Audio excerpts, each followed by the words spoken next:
All right, and welcome to another exciting episode of Sports Bears from an Agent's Perspective. You with your host Zila, aka Chester Mbekela, and yo, guys, right, this is episode 172.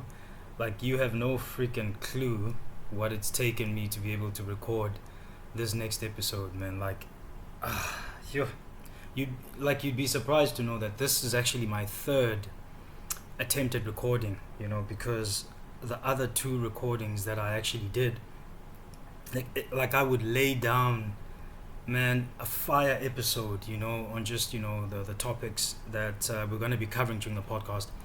And, I'd feel really good about it. And then once I'm done, boom, trying to save, the stuff disappears, So yeah, it got a little bit, just discouraging.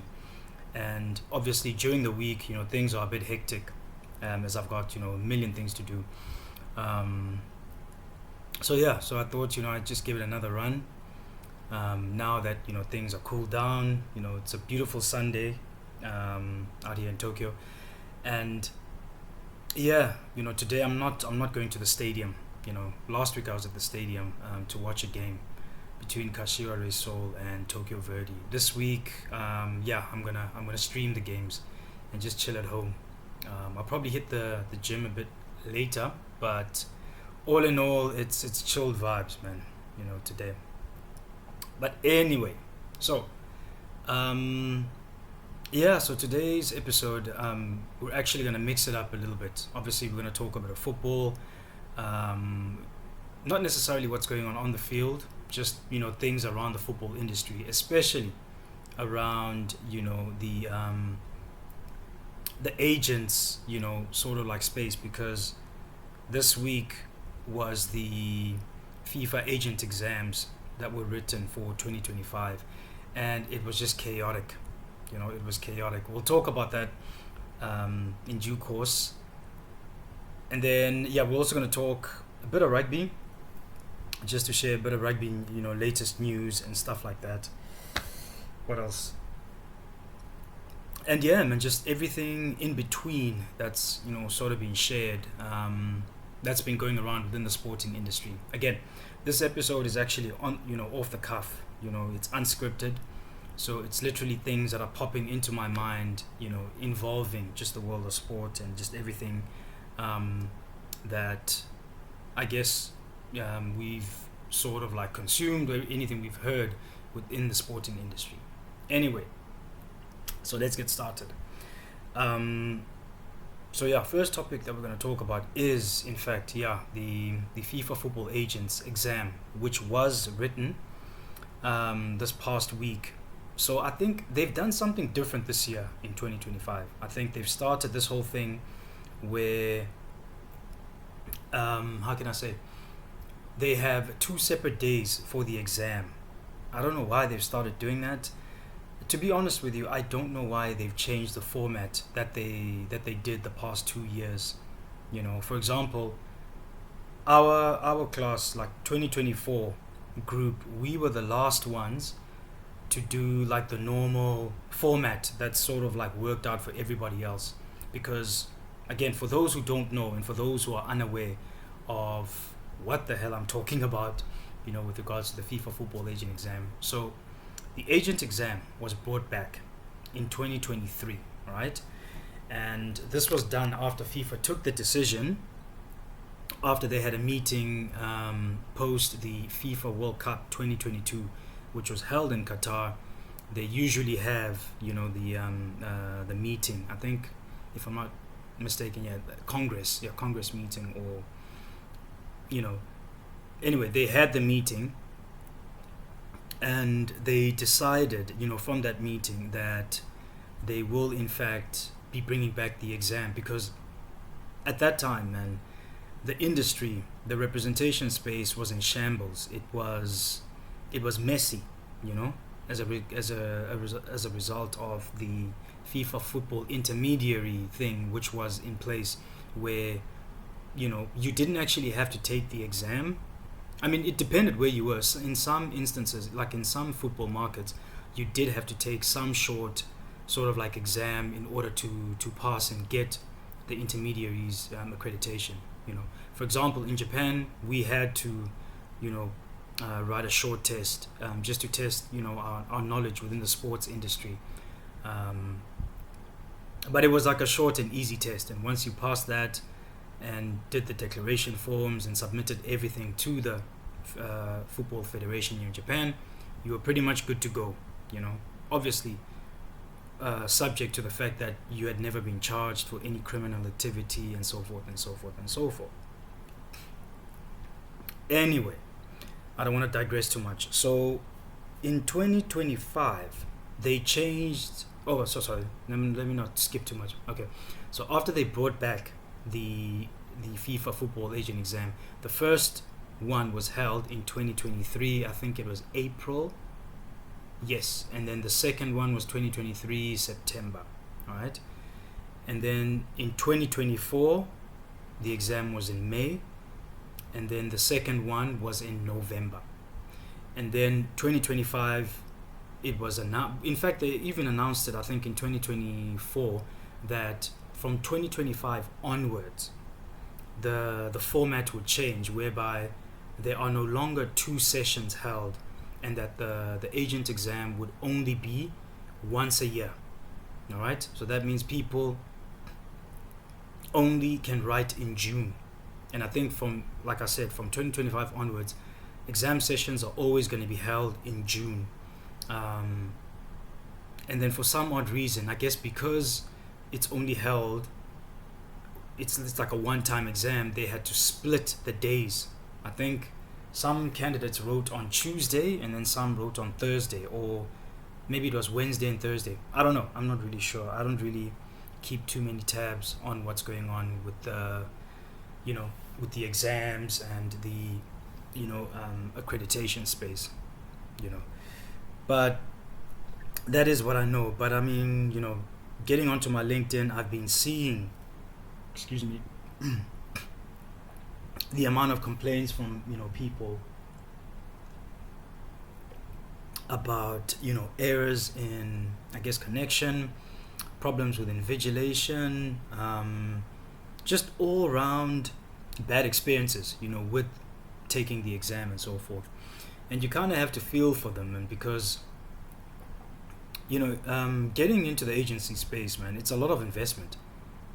Like, it's a lot of investment. You have to pay to take the exam, and you also have to pay once you pass the exam to get your license.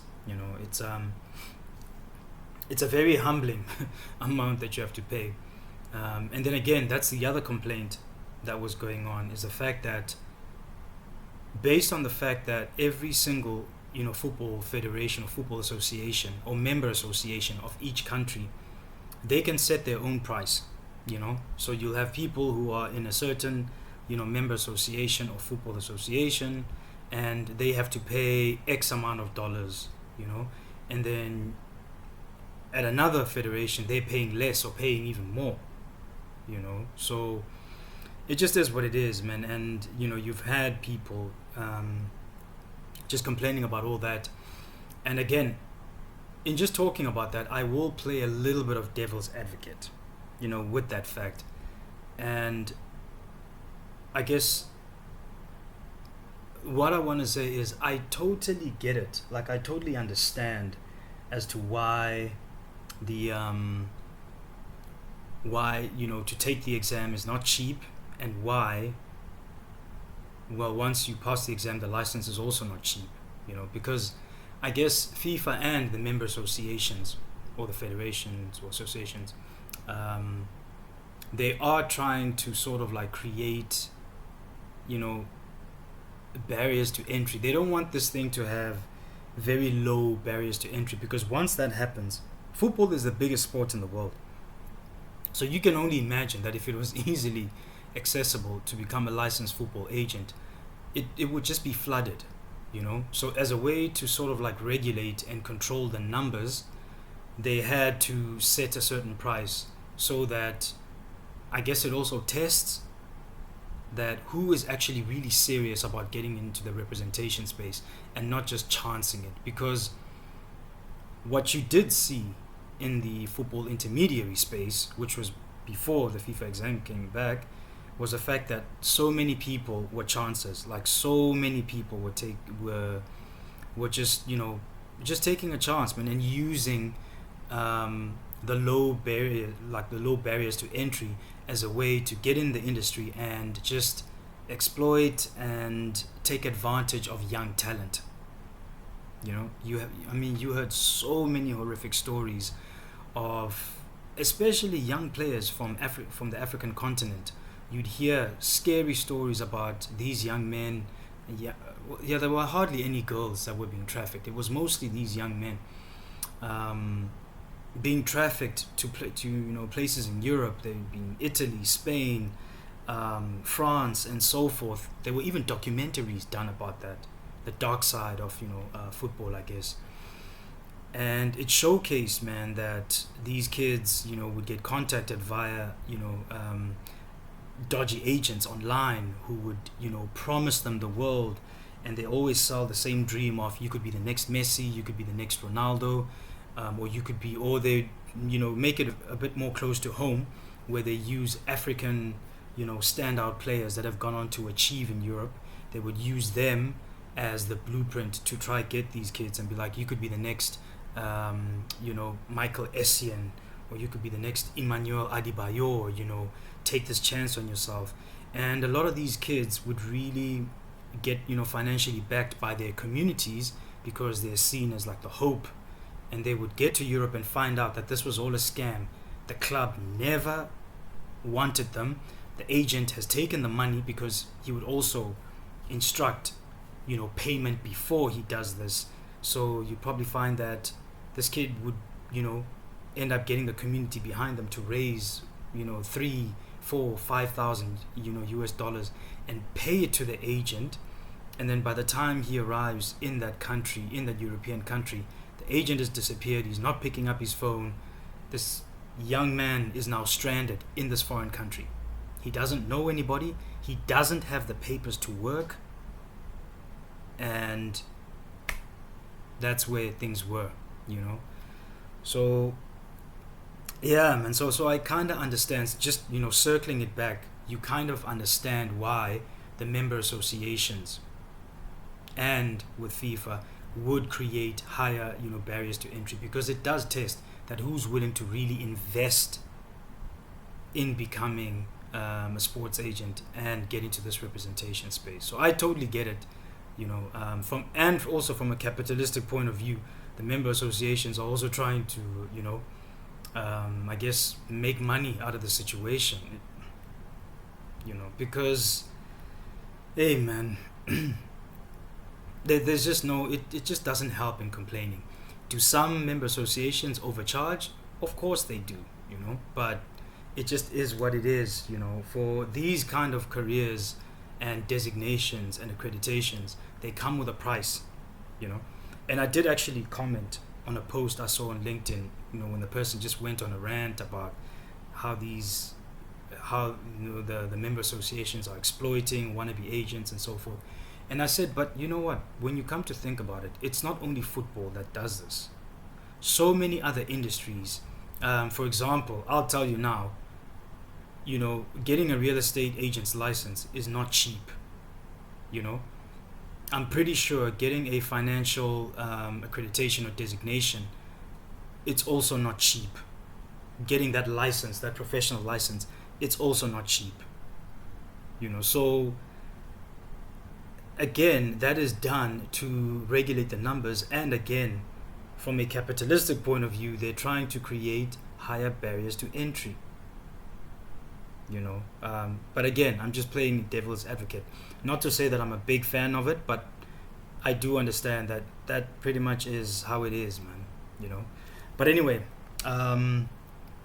with that being said, I want to wish everyone who wrote the exam, the FIFA agent exam, the best of luck, regardless of how it went, successful or not, man.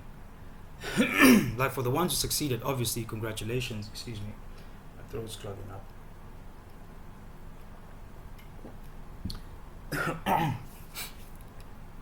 Like the ones who succeeded and passed, many congrats to them for sure. And the ones who didn't, Look, it sucks the fact that now it's once a year, but I promise you, the next year rolls around so quickly. You know, if you didn't make it or you didn't pass, not because of technical issues, if you literally wrote the exam with no problem, but you still didn't make it, I would just encourage you to just really um, see where you went wrong and change your approach to it. Change your approach to study, meaning that if you're going to study 700 and something pages, my advice to you would be to take it as serious as if you were studying for like any other normal examination, you know, because that's actually the mistake that I made in 2023 October. I thought that I knew everything. I thought because I had been in the football, industry representation space since 2021, I thought that I felt I was well seasoned, I felt like I didn't have to study hard. And I promise you that October exam that I wrote in 2023, it humbled me and it showed me that I didn't know as much as I thought I did. And yeah, so it humbled me, man, and I had to really sit down and actually study it. I had to put in 5 months of sheer studying before I wrote the second time, which was in May 2024. And I mean, that's got its own drama of how I nearly never made it in that exam as well. But I've talked about it in previous episodes where they'd actually made a mistake, with the marking of my paper, and yeah, they rectified it. So yeah, that really, really, really did help. Yo, I was devastated, man. I remember talking to my sister. Yeah, I was devastated because I really thought, I had made it, and yeah, come to think about it, I was right. But anyway, back to the point I'm trying to make, that if you didn't pass, and it's because maybe you thought you knew, but you didn't, sit your ass down, because it's a lot of pages, guys. It's 700 pages. It's over 700 pages. So I would encourage you to just sit down and really study it properly. All right, study it properly. And for the ones who did pass, best of luck to you guys. As you join the industry, my advice again: pace yourself. Work hard at building relationships. Like, this type of industry, it's not a get rich quick scheme. And yeah, it takes time.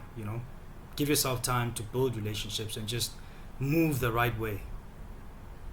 That's all I'm going to say, because it's one of those, again, there's no one, how can I say, one blanket approach to navigating the industry. I mean, you navigate how you see fit, but I'm just saying that just pace yourself. All right, anyway, moving on from football, let's get into the rugby space. So I think I put it on Instagram because I just caught the news, because this rugby player was playing here in Japan, and it was announced after the Quinteto Liners, the team from Osaka played. They announced that Quay Cooper would be leaving the club at the end of the season because they're actually busy playing the promo relegation match, and it was announced that after the promo and relegation matches, Quay Cooper will step away from rugby, aka maybe retiring, because he is 37 years old, and that he would be pursuing a dream of playing flag football for Team Australia. That will be playing at, obviously they're going to try qualify to play in the 2028 Olympics. I don't know if they've qualified already. I think they still need to qualify. Anyway, so Quay Cooper's gone and joined them, man. And look, I will say one thing. From the videos that he's posted, the guy's got quite an arm, And I actually shared a video, again, on TikTok and on Instagram, of Quay Cooper actually throwing a rugby ball like an American football pass during a game in Japan. Like, he caught the ball from the fly-off position, he turned his body, and he literally threw a quarterback pass to the wing. Hey man, kudos to him for having the confidence to do that. Obviously, he probably practiced that the whole week. They've probably been practicing the whole week with his teammate. But I mean, when he did that pass, that kind of showed that okay, this guy can actually throw a bit. So who knows? Who knows? Maybe he might be a standout at the 2028 Olympics, and good for him. And Quade Cooper, he played for so long that people actually took him for granted. Like in his prime, the dude was one of them ones. The dude was one of them ones. Like when Quade Cooper played for the Queensland Reds, he was unstoppable. Things sort of changed once he left the Reds and I think he joined the Rebels, and then after the Rebels he moved to France for a while as well. Things didn't work out for him playing in France. I mean, the Toulouse boss came out right out and said that he felt that Quade Cooper was overrated, like he's not what they paid for, he's not the player that he thought he was. Like he really criticized him, and I think for any young man, I think that really did knock his confidence a little bit, because after that stint in France, Quade Cooper wasn't really the same in terms of confidence-wise, because prior to that, man, when he was balling out of control for the Queensland Reds and balling out of control for the Australian national team, him and Will Guinea were one of the best 9 and 10 partnerships of the early 2000s to late 2010s. It's just that after the French stint, I didn't really see the same fire from him anymore.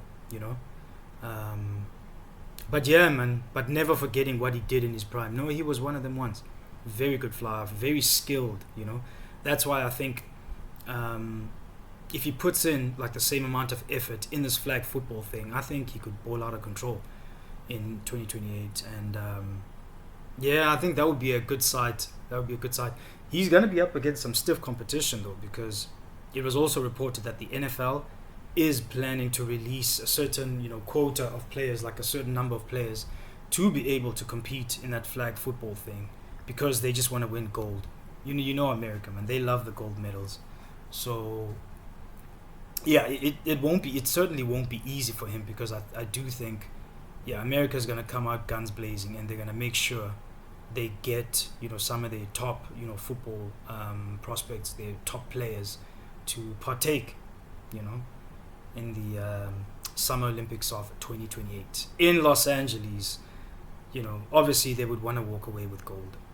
But I just thought I'd talk about that, man, and just to also pay tribute to the phenomenal rugby player that Quade Cooper was. So whether he returns to rugby union or not one day, that remains to be seen. As I have said, he's 37 years old. We'll see if he makes his return. Because the Olympics are in 2028, which is in 3 years. So he'll be 40 at that time. So will he be able to make it back to rugby union? We don't know. We have seen that other sporting codes were interested in him. I know that while at the peak of his game, it was reported that the NRL had been trying to get Quade Cooper to switch codes to play rugby league. I know that he did try out for the Sevens for the 2020 Olympics, and also the 2016. I'm not sure if he tried out for the 2016 Olympics as well, that were in Brazil and Rio. But I do know that he did express interest in representing Team Australia. Or maybe he did. Like, I didn't really follow Team Australia during the Olympics. I only followed Team SA. So maybe he did play for Team Australia or not. Let me fact check.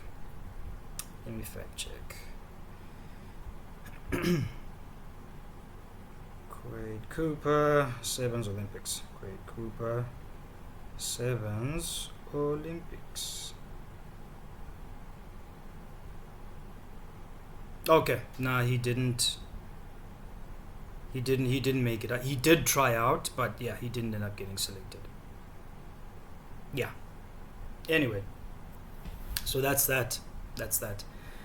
And then the last bit of news, again, it was announced a few days ago that the Los Angeles Lakers were sold. The majority stake of the Los Angeles Lakers was indeed sold by Genie Bus to the guy who owns which team? He owns the LA Dodgers. You know, they sold it to him. I mean, they are going to keep 15% of the stake in the team. It's just that, yeah, they've sold majority stake, so they won't really have the power that they currently have in making all the decisions and the day-to-day and stuff like that.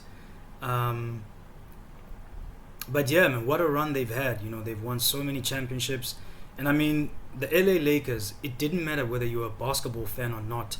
They were one of those teams where their brand was so big that it transcended basketball, you know?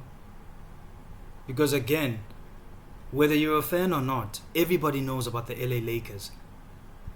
Everybody knows about the Los Angeles Lakers, you know, because they've just had this way of fusing, you know, the brand of the team with, especially with urban culture, especially with black culture, because all their superstars mainly were black players. You know, the Shaqs, the Kobe Bryants, you know, now LeBron James. Obviously, Luka Doncic is also a superstar as well. But all the superstars prior to that were predominantly, you know, people of color. It was usually black players. And as a result of that, obviously that would reach the, you know, the black demographic. And that's how the Lakers would get, you know, that occult following from, you know, from black people.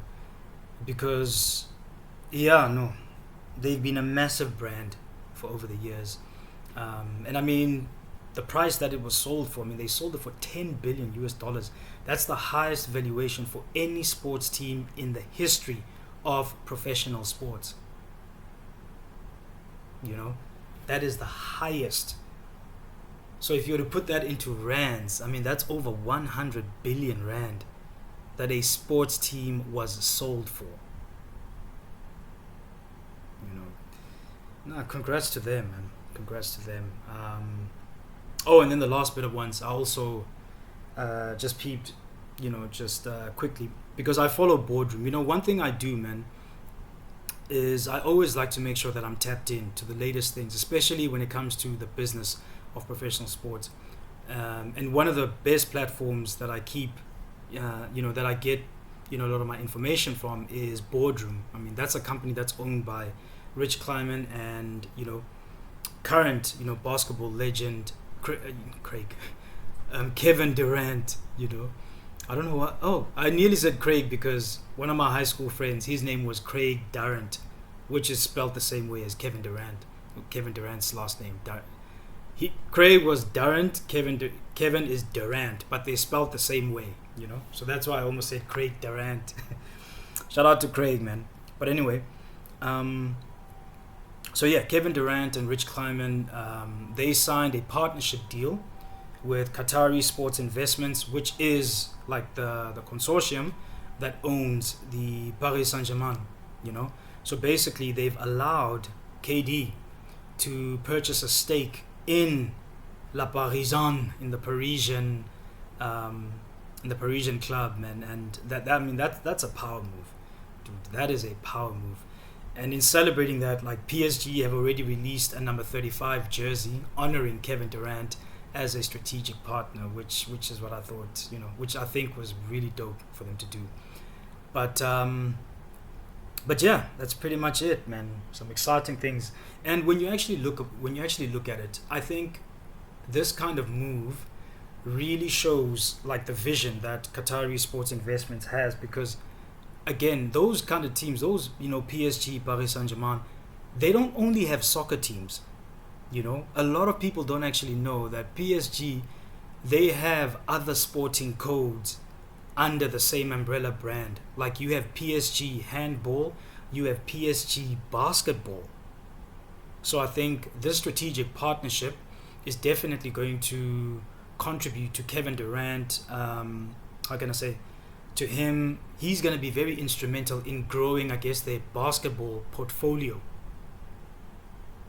having an NBA star, as a strategic partner, it's definitely going to help them with the growth of their basketball portfolio. And I think that was really, really strategic by PSG to look at that kind of vision. That, what, if we really wanna give our basketball program the push, it's better to just partner with, obviously, players who play in the country where they've got the best basketball league in the world, which is the NBA. So them going into that kind of partnership was next level. That was hella strategic. So yeah, congrats to them, and obviously we'll be following and seeing what this kind of what benefits this kind of partnership could have on both parties. Because again, Boardroom, which is the sports, it's like a sports media slash marketing platform that these guys have, but they also do other sort of like business as well. Like they also cover other businesses as well, but their core focus is obviously on sports marketing, sports media. So obviously them being involved with Paris Saint-Germain, that's going to give them a footprint in the Paris, sporting market. I'm pretty sure they're probably going to set up an office over there where it's going to have to be translated into French. Like that goes without saying. So you'll probably find that they're going to get a French office of Boardroom, which will be operated over there, obviously on a local standpoint. So they're probably going to get French people to run it, and that's going to be instrumental in, I guess, pushing and marketing PSG, that side. So okay, I see the vision. Anyway, guys, so yeah, that's pretty much what I wanted to talk about, man, in this episode. Again, I apologize that episode 172 has taken so long to come about, but yeah, the other platforms I've been using to record have just been a nightmare, man. But yeah, we keep going, man, and we do whatever it takes, to get the content out, because I love doing this. I really love talking sports and just sharing my thoughts and everything. And obviously, to anyone who's willing to listen, shout out to you and thank you. And again, thank you to everyone who's given me positive feedback about the podcast. And yeah, if you wanna support the podcast, support my channel, please make sure, man, check out our merch, our online store. We've really been grinding hard to build up our online store. So make sure you check out our merch, man. We've got beautiful products. We've done some stuff, some customized Adidas clothing with our own brand as well. So make sure to check that out. T-shirts, hoodies, and quarter zip pullovers as well. More stuff to come. I'm not sponsored by Adidas, but yeah, we just did stuff with them. All right, we just did stuff with them. Created some amazing products, and like I said, we're still gonna bring out some more stuff. There's some more stuff that we're working on, and watch out with other sporting brands as well. It's not only Adidas that we're gonna be creating customized merch with. Look out for our Under Armour stuff. I'm just saying that might be dropping soon. Anyway, yeah, and then obviously for athletes that are retiring soon, or retired athletes, man, that just want a way to stay within the sports industry but they don't know how, make sure to check out our book. We wrote a book and we actually published it this year in April. How to evolve and transition within the sports industry. It basically gives you the blueprint on things that you can try, man, to keep yourself within the sports industry. And obviously ones that can, in some of the ideas that we do provide, it's actually ones that can empower you as the individual to not depend on someone to give you an opportunity, where you actually create an opportunity for yourself. All right? All that information is within the book. I give you the blueprint. Again, I will never speak about something that I haven't done myself. All right? When I stopped playing sport, I wanted to get into broadcasting. I applied to broadcasting companies. Nobody would hire me. So I just decided to just create my own path. And now, when I want to write about sports, I've got a platform to write. Now, when I want to talk about sports, I have a platform to talk, which is my podcast, and that is one of the most liberating things ever. All right. So if you're a person who's also like that, where if nobody's giving you an opportunity, you're looking to just create one for yourself and do something that you love, which is, talk about the sports industry or whatever, check out the book. All right. It's available on Amazon, the paperback, and then the ebook is actually available on our website along with other merchandise. And our website is www.athletenetwork.net. All right, that is www.athlete. I made a mistake. That is www.athletenetwork.net. All right, make sure to check that out. Anyway, guys, I'm gonna go ahead and get on out of here. It's been a pleasure, man. Have a good day. Have a good evening. Have a good morning, wherever you are.